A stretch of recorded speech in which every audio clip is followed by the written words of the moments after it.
partir en voyage aujourd'hui sur Gascogne FM et plus précisément en Amérique du Sud. Donc originaire de Belleville pour Sophie Fustek et La Chica aux racines du Venezuela.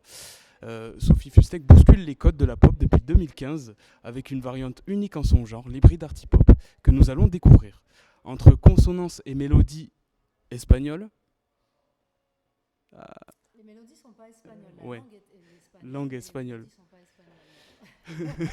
En tout cas, elle nous fait l'honneur de sa présence. Voilà, mesdames et messieurs, dans Culture et Loisirs, nous accueillons La Chica et El Duende. Bonsoir. Bonsoir. Bonsoir. Vous allez bien? Ouais. Au top, au max. Super. En tout cas, c'est un plaisir de vous voir dans le Gers. Et merci à vous d'avoir accepté notre invitation, de mettre en lumière notre beau département. Donc, on va parler un petit peu donc, de l'univers, d'une part de Sophie, et aussi de voir comment s'est fait votre alchimie avec le temps. Donc, alors, je monte juste le son. Voilà, qui se dénote tout particulièrement par des multiples références sur des pays comme le Mexique et son pays voisin, le Venezuela, dont tu es originaire, c'est bien ça. Donc je pense notamment au clip Sola ou encore Bembe, qui est une référence aux populations d'Afrique centrale et orientale, c'est ça, en centre du Congo. Est-ce que tu peux nous parler de ces sons-là? Alors, pas dans ce cas-là. C'est vrai qu'il existe une influence du Congo au Venezuela. Il existe une influence d'ailleurs d'une partie de la côte ouest, la côte Yoruba, donc avec le Nigeria, le Bénin, le Togo. Et il y a un peu du Congo aussi qui est arrivé au Venezuela. Mais en l'occurrence, Bembe, le morceau Bembe que j'ai écrit, il fait référence à autre chose. Bembe, en espagnol du Venezuela, ça veut dire la bouche. Donc ça fait référence au fait d'embrasser quelqu'un à pleine bouche sans retenue et de laisser libre cours à ses fantasmes sexuels. D'accord. Donc c'était par rapport à ça. Parce que Bembe aussi était un terme polysémique et je pensais en fait effectivement que c'était... Et donc, d'où le nom, d'où est venue l'inspiration pour trouver le nom? Qu'est-ce qui t'a... dans l'écriture de l'EP, qu'est-ce qui t'a... Enfin, du son, qu'est-ce qui t'a... pardon, excuse-moi. Je suis un peu... Oui, c'est clair, heureusement qu'on n'est pas en direct. Non, mais oui, du coup, le nom Bembe, oui, voilà, excuse-moi. Comment t'es venue l'idée? Eh bien, ça correspondait à une partie de ma vie où j'avais envie de me sentir libre d'exprimer des désirs, de parler du corps, de parler de sexe d'une manière très libre et d'une manière surtout connectée à ce centre d'énergie, donc inclure un peu presque ce chakra central du corps et reconnecter avec ça parce que je trouve que quand je suis connectée à cette énergie, ça me permet d'être dans une action concrète dans la vie. Donc j'ai besoin de ça, donc je l'exprime et je l'exprime non pas comme un désir physique mais comme quelque chose de global, de spirituel, de concret et du coup très personnel dans ce cas-là. Mais j'avais pas envie que ce soit dit avec autant de premier degré, donc j'ai ajouté énormément d'humour dedans. Et quand je dis Quiero mojarme tu bembe, ça veut dire j'ai envie de me perdre sur tes lèvres, sur ta bouche et de plus penser à rien et de me laisser complètement emporter par le moment présent et profiter du moment présent. Est-ce que tu penses que c'est un message qui a été compris par le public qui t'écoute essentiellement, Bembe? Eh bien, je pense que probablement les Colombiens, les Vénézuéliens et certains hispanophones de la région Caraïbe, oui. Après, pour le reste, peut-être que il y a besoin d'une explication. Oui. Écoutez, Si t'es hispanophone, que t'écoutes en espagnol les paroles, tu comprends quand même le sens, la référence, même sans connaître le mot forcément de Bembe. Mais du coup, tu comprends, tu te dis, bon, ok, c'est évocateur. pour en revenir à toi, El Duende, est-ce que ce son de Bembe, toi aussi, tu étais là-dessus? Tu as travaillé avec Sophie en collaboration? Il y a des... Alors, pas directement sur celui-là, c'est assez étrange.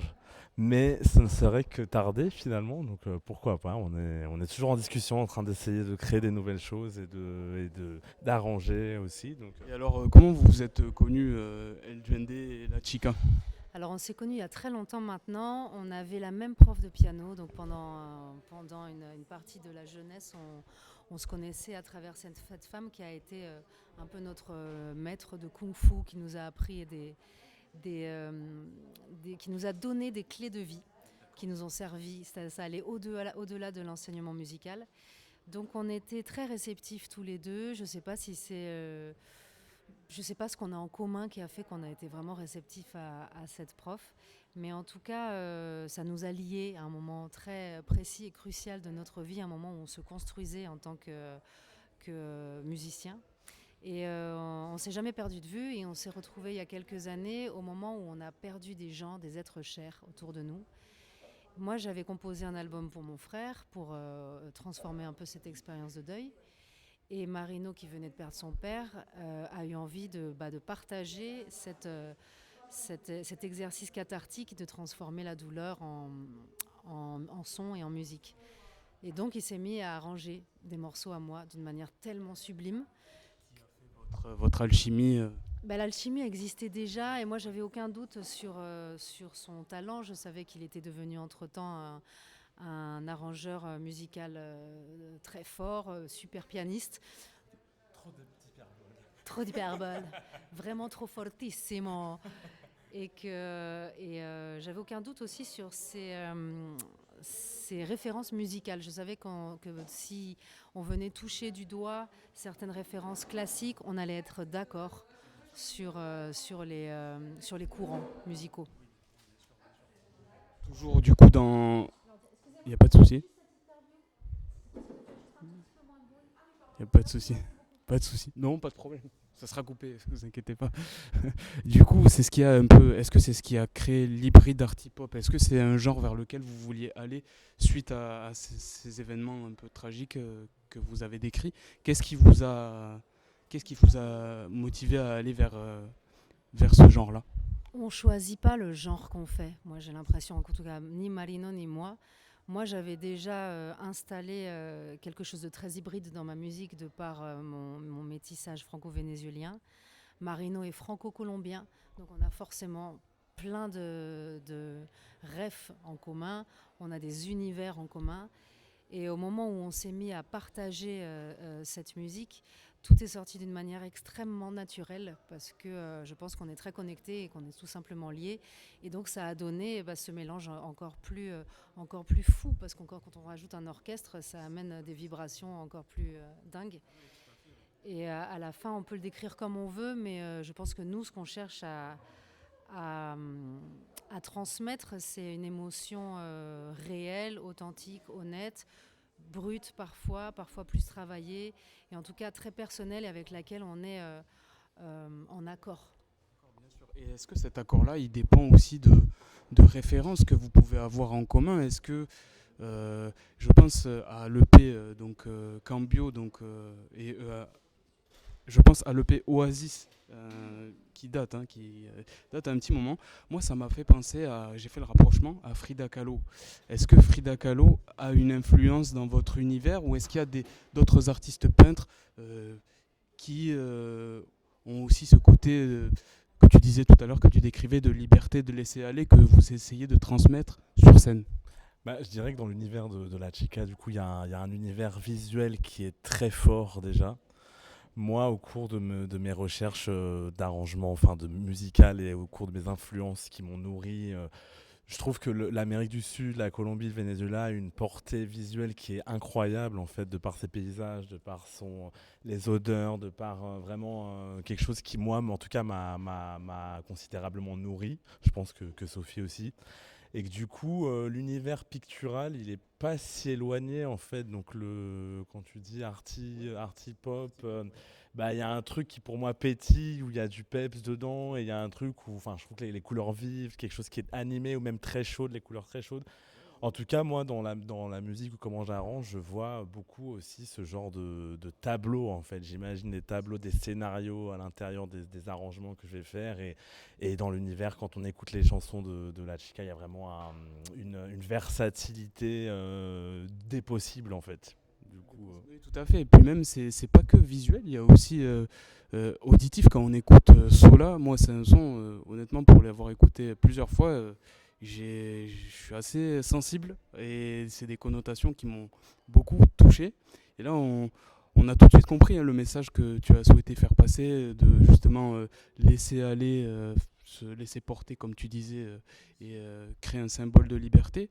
Euh, Est-ce que c'était important pour toi de le mettre en avant dès 2000, dès la sortie de Sola, ou c'est quelque chose qui est ancré bien avant?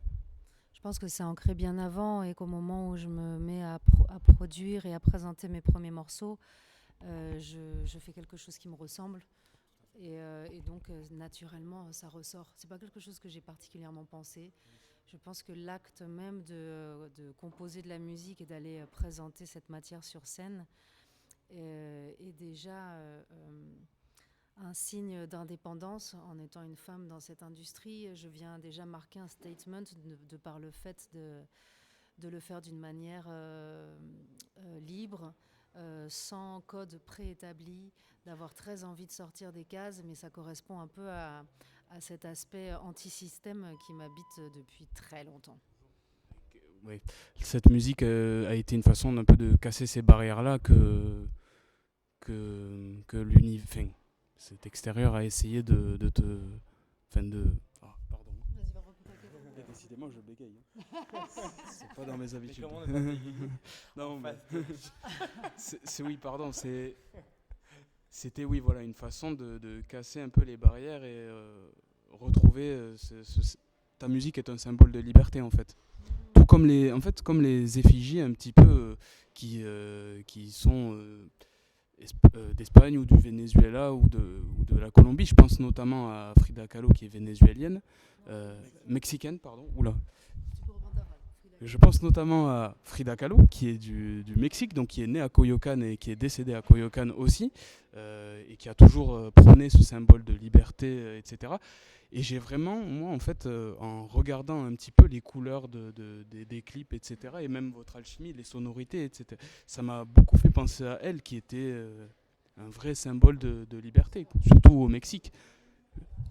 Mais y a énormément d'artistes qui résonnent, je pense, à travers ma musique parce que ce sont des influences directes. Les peintures de Frida, moi je suis plus intéressée par son art que par elle-même. Elle-même a été un personnage très important, une guerrière anti-système qui a réveillé énormément de conscience, surtout à une période où on vivait dans un machisme ambiant, où il y avait un impérialisme qui essayait de s'installer au Mexique. Elle faisait partie des révolutionnaires, des personnes qui allaient à l'encontre de cette colonisation états-unienne. Donc c'est forcément un personnage très intéressant et très inspirant.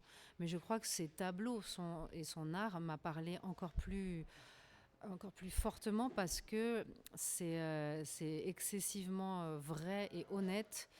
Elle ment pas. Il n'y a aucun moment où elle va essayer de mettre des fioritures pour que son message passe. Non, c'est parfois très brutal et je suis assez fan de ce type d'art. Après, je suis aussi très fan de Nina Simone, par exemple, en tant que pianiste. On est pianistes tous les deux. Ah, d'accord. On sait on est pianistes tous les deux, Marino et moi, et forcément Nina Simone, c'est une figure de proue dans les influences parce que c'est une femme noire qui, dans les années 50-60, a décidé de faire une carrière classique qu'on lui a refusée. Donc elle a pris la tangente et elle est partie dans d'autres directions pour pouvoir être à même de s'exprimer. Mais elle mélange avec brio toute sa culture classique et ses racines états-uniennes, blues, jazz, et après avec toute sa personnalité qui est tellement atypique et tellement puissante que voilà, ce genre de personnages forcément sont venus Influencer un petit peu, c'est un peu l'effigie de ce que vous essayez de représenter. Moi, je suis pas fan et j'ai pas comment dire, j'ai pas de héros ou d'héroïne. En revanche, j'adore me dire qu'on peut essayer de porter des discours qui ont déjà existé et essayer de continuer à les faire vivre, que tout ça, ça ne meurt pas. Qu'on soit pas... Actualise avec notre époque, quoi. Comme on peut. On les fait perpétuer, en fait, oui, c'est ça, c'est vrai. Et c'est aussi, je pense, tout l'objectif avec ta musique, qu'on va essayer aussi de perpétuer, et que je pense les auditeurs de Gascogne FM voilà, vont découvrir deux artistes qui pour moi voilà, ont un univers qui est très touchant, et je suis très sensible à ça, donc c'est pour ça que j'ai tenu à vous interviewer. Alors qu'est-ce qu'on peut vous souhaiter pour ce soir? Ce soir, nous, on va essayer d'élever le niveau de lumière dans toute cette darkness ambiante. On va essayer de mettre le plus d'énergie possible. Là, le public est chaud, là. C'est vrai? Purée, il va falloir qu'on aille se préparer. Souhaitez-nous de vivre un vrai moment dans le présent qui marquera nos esprits avec les Gascons et les Gasconnes. On va être ensemble. Marino, toi, est-ce que tu as un dernier message à faire passer aux auditeurs? Ouais, mais j'ai toujours hâte de jouer pour des gens du public, donc j'ai hâte de jouer, de présenter le projet. Je me lâche jamais, je pense, donc j'espère que le public recevra ces sentiments en tout cas. Énergie. Eh bien, écoutez, c'est tout ce qu'on vous souhaite pour ce soir. Chers auditeurs de Gascogne FM, je vous remercie beaucoup de nous avoir écoutés. Donc c'était La Chica, El Duende et Naël pour l'émission Culture et Loisirs sur Gascogne FM. On vous dit à très bientôt.